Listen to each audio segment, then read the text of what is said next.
مجھے یاد آ رہا ہے ڈبل شاہ کا، وہ پاکستان میں جو لوگ کنجوسی بھی کرتے، اپنے پیسے بچاتے بھی رہتے، لاکھوں روپیہ انہوں نے ڈبل شاہ کو دیا اس لالچ کی وجہ سے کہ یہ جو 2 لاکھ ہے وہ مجھے 4 لاکھ بن کے مل جائے گا، اور اپنے بال بچوں کے لیے انہوں نے کنجوسی کے ساتھ رہنا سہنا اور یہ تمام چیزیں، اور دوسروں کو یہ بتانا کہ ہم تو بالکل بھوکے ننگے ہیں، اور جب پتہ چلا تو لاکھوں روپیہ انہی شاہ صاحب کو انہوں نے دے کر وہ بھی اجاڑ کے رکھ دیا۔ تو یہ جو کنجوسی ہے اور لالچ جو ہے یہ بھی مولا کے فرمان کے مطابق بری صفت ہے۔ دن کا آغاز اچھی اچھی باتیں سن کے پڑھ کے کوشش ضرور ہونی چاہیے۔ بہت سی صفات ہم میں بھی ہو سکتی ہیں، بہت سی کمیاں ہم میں ہو سکتی ہیں، لیکن ائمہ معصومین کی جو زندگیاں ہیں، مشعل راہ ہیں، ان کی باتیں، ان کے اقوال، ان کی زندگی کے حالات جان کے ہمیں بھی اپنے آپ کو سنبھالنے کا موقع ملتا ہے، اور کوشش یہی ہونی چاہیے کہ جو بھی ہم سنیں اور جو بھی کہیں اس پر عمل کرنے کی اللہ تعالیٰ توفیق عطا فرمائے۔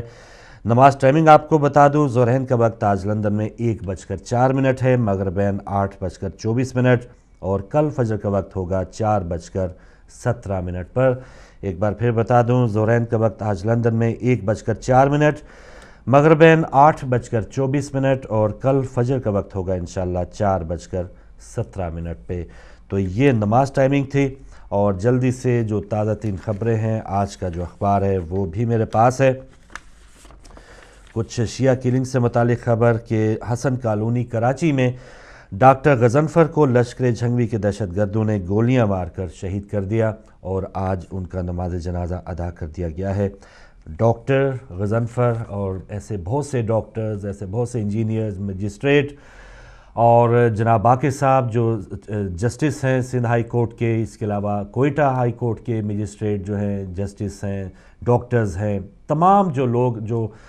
قوم کی خدمتگار ہیں، قوم کے لیے مفید ہیں، ان کو بھی راستے سے ہٹایا جاتا ہے، اور پھر بعد میں پھر ایسی جگہوں پہ بھی دھماکے کرنے کی کوشش کی جاتی ہے جہاں پر زیادہ شیعہ افراد، چاہے وہ کوئی بازار ہے، چاہے مسجد، امام بارگاہ، وہاں پر بھی شیعہ کلنگ کا سلسلہ جاری ہے۔ اور یہ کراچی سے افسوسناک خبر ہے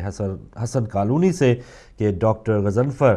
لشکر جھنگوی کی گولیوں سے شہید ہو گئے ہیں۔ آپ دیکھ لیں، کوئی بھی بچہ یا کوئی بھی جو ڈاکٹر بنتا ہے، کتنی زیادہ محنت کے بعد اس کو وہ صلہ ملتا ہے، اس کو وہ منصب ملتا ہے، اور ڈاکٹر ایک ایسا مسیحا ہے کہ وہ یہ نہیں دیکھتا کہ یہ میرے پاس جو مریض آیا ہے یہ سنی ہے، شیعہ ہے، کون سے مسلک کا ہے، کون سے مذہب کا ہے، کون سی زبان بولتا ہے، اس کا کام یہی ہے کہ اس کو صحت کے لیے جو بھی اس کا وسیلہ وہ بن رہا ہے، اس کی صحت کے لیے وہ معاون اور مددگار بن جائے۔ تو ایسے لوگوں کو بھی راستے سے ہٹا دینا صرف اس وجہ سے کہ وہ شیعہ ہے، اور وہ جو کام کرنے والے یزیدی ہے، ان سے بڑا برائی کا جو مرکز ہے وہ اور کون ہو سکتا ہے۔ تو اللہ تعالیٰ سے دعا ہے کہ جو یزیدی آج کے زمانے میں گھوم پھر رہے ہیں، اللہ تعالیٰ ان کو نیست و نابود کرے۔ اور پھر یہ جو سیکیورٹی کی بات ہے، کس انداز میں اس طرح کے جو تمام ممتاز شخصیات ہیں، تمام جو اہم شخصیات ہیں، اپنے تئیں بھی ان کو ڈاکٹر صاحب کا بتایا جاتا ہے کہ بہت عرصے سے ان کو دھمکیاں بھی مل رہی ہیں، خطوط بھی مل رہے تھے، اس پر وہ تھوڑے سے احتیاط بھی کر رہے تھے، لیکن اپنے تئیں وہ کتنے احتیاط کرتے۔ حکومت کی طرف سے آپ نے دیکھا کہ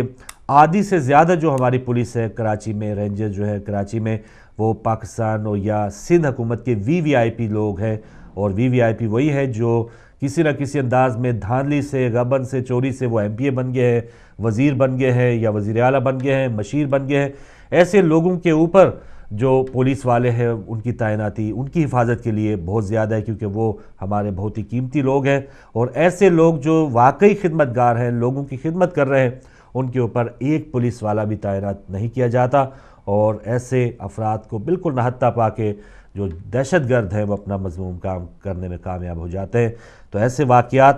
آئے دن ہو رہے ہیں، اور ایسے تمام جو ممتاز شخصیات ہیں، اہم شخصیات ہیں، ان کو خود بھی احتیاط کرنا چاہیے۔ اور حکومت کا جو کام ہے، خدا کے لیے اگر وہ حکومت، ہم بار بار یہی کہتے ہیں، کوئی بھی حکومت آ جائے، کل کے مجھے کالر یاد آ رہے ہیں، ان کو کوئی پرواہ نہیں تھی، انہوں نے بھٹو صاحب کی بھی تعریف کی اور پرویز مشرف کی بھی تعریف کی۔ ہم بات کرتے ہیں جمہوری دور بہت اچھا ہوتا ہے، ہم بات کرتے ہیں کہ آمرانہ دور بہت اچھا ہوتا ہے یا برا ہوتا ہے۔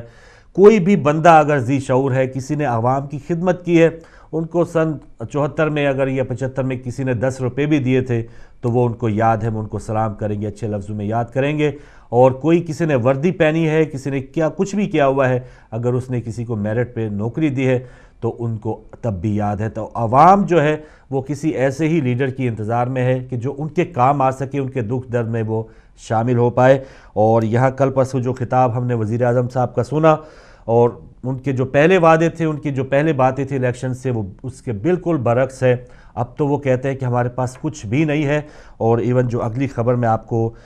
دوں گا کہ زیارت میں جو قائد اعظم ریزیڈنسی کی بے حرمتی کی گئی, دہشت گردوں نے توڑ پھوڑ کی, گرا دیا, اس کا ابھی تک تعمیراتی کام اس کا آغاز نہیں ہو پایا. تو یہ زیارت, یہ پاکستان کے جو بانی قائد اعظم رحمۃ اللہ علیہ, پہلے تو سب سے بڑا سانحہ یہ تھا. اور نواز شریف ہر جگہ جاتے ہیں, ہر جگہ ان کا ہیلی کاپٹر گھوم پھر سکتا ہے.